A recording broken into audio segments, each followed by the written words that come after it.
May Day. Now, I have to admit, I love summer. Now, in a couple of hours, I'm going to be going and working on my motorcycle and going to be doing some oil change and doing little adjustments to get it ready for the summer season. I've already ridden it a couple of times, and a couple of days ago, I had the privilege of spending some time fixing just a couple of things on the motorcycle.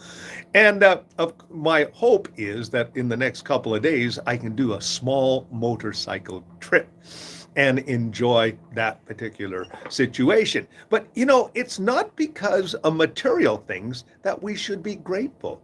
We should be grateful for every single day. One person put it this way: if you wake up on this side of the dirt, that's not a bad thing.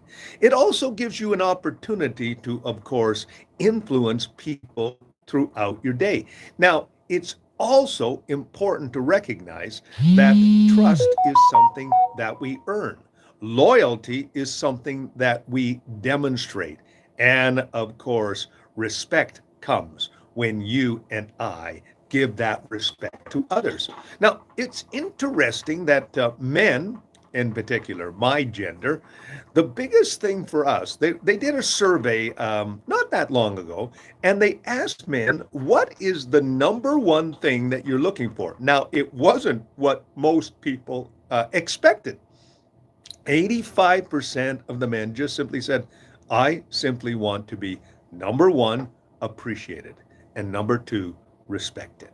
And that's what men are looking for. They're looking for, of course, people to be honest with them, but they want to have that respect. They want to be appreciated.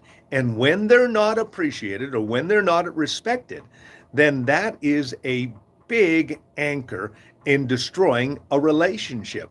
And so this is a little advice for the ladies, okay? Ladies, if you've got a good man, you appreciate him and you also give him respect because that's the thing that he's looking for. Many people say, well, it's, this or that, but it's really, they want appreciation and respect because when you are appreciated, you do more than is expected. And when you are respected, it means that you are, you have done something and you have become the type of person that is worthy of respect. One of the things that is really crazy these days, especially among those who inhabit what we would call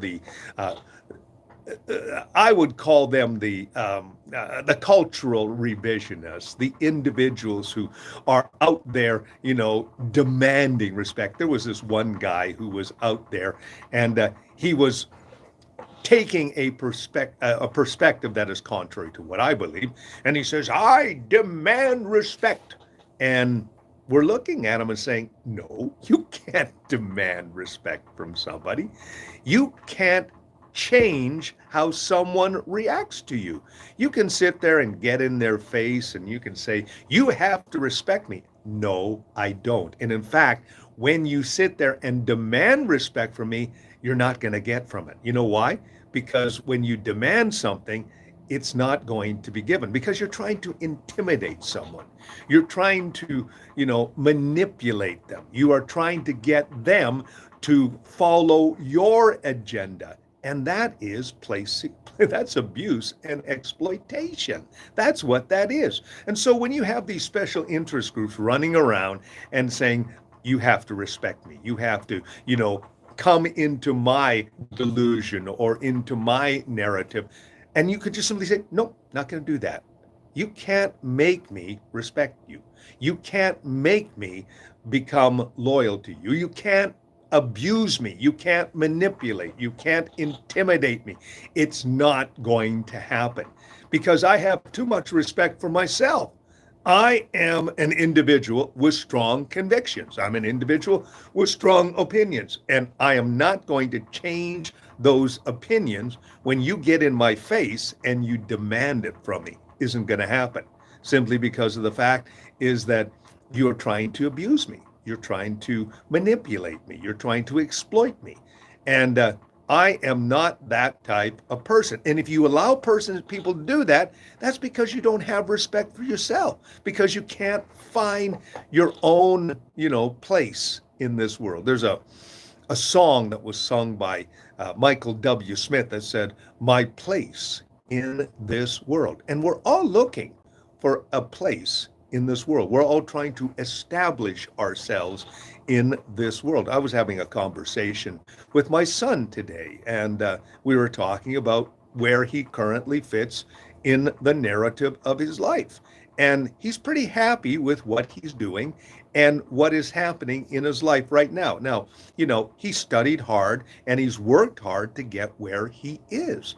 But, the job that he's involved in, the people that he interacts with, they have a lot of loyalty, a lot of respect for him because he has found his place.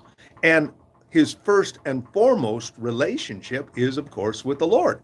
And because he projects that in his work and in the way that he conducts himself, he is respected. And so you have to have something inside. You've got to be loyal. You got to be faithful. You've got to be trustworthy. You've got to be transparent. You've got to be accountable. You've got to have, some chutzpah inside. You've got to be that type of person who is worthy of respect. If you're going to if you want respect, you've also got to be a person that is worthy of respect. Now, that's what we've been talking about today. We've been talking about how if you want to have respect, you've got to be a person worthy of respect. That means you got to be truthful. That means you got to be honest. You got to be faithful. You've got to be a type of person that people can rely on. Your word has to be your bond. That's the type of person that you need to be. I was watching a movie about 2 weeks ago, and it stars Liam Neeson, and it's called Rob Roy. And this is a great story. If you want to watch a movie that has one central theme, and that is, of course, being a person of your word. I mean, the things that Rob Roy went through, and it was based upon an individual that actually lived in Scotland during the time of what they would call the Jacobites. It was a group of people that were trying to overthrow both the Scottish nobility and also the British nobility. And he was a man of his word, and he went through an awful lot of things. But through that entire movie, it's talking about a person who was respected because they were loyal. That's because they were honest, they were truthful, they were individuals that people could rely on. And that is very rare these days, a lot rarer than you think. So I'm encouraging you to be that type of person. Be a person of quality. Be a person who respects yourself. When you respect yourself, then guess what? You're going to project that to other people, and they in turn are going to respect you. There's an old adage that simply goes like this: whatever you sow, you will reap. Paul said that in Galatians 6:2, and Jesus said the same thing as well. So I'm encouraging you today to be the type of person that you want others to be as well. It simply says, do unto others as you'd have them do unto you. Treat people the way that you want to be treated. And it will be amazing how it will come back to you in so many different ways. Well, that's a little thought for you today. My name is Robert Dean Steele. Of course, if you like what you've been seeing and hearing on my YouTube channel, please press the like button and subscribe to my YouTube channel. Also, as well, you will find on this channel every day I do series of small shorts that encourage you on the positive side of life. So my name is Dean Steele, Robert Dean Steele. Thank you for joining me. Have yourself a great day.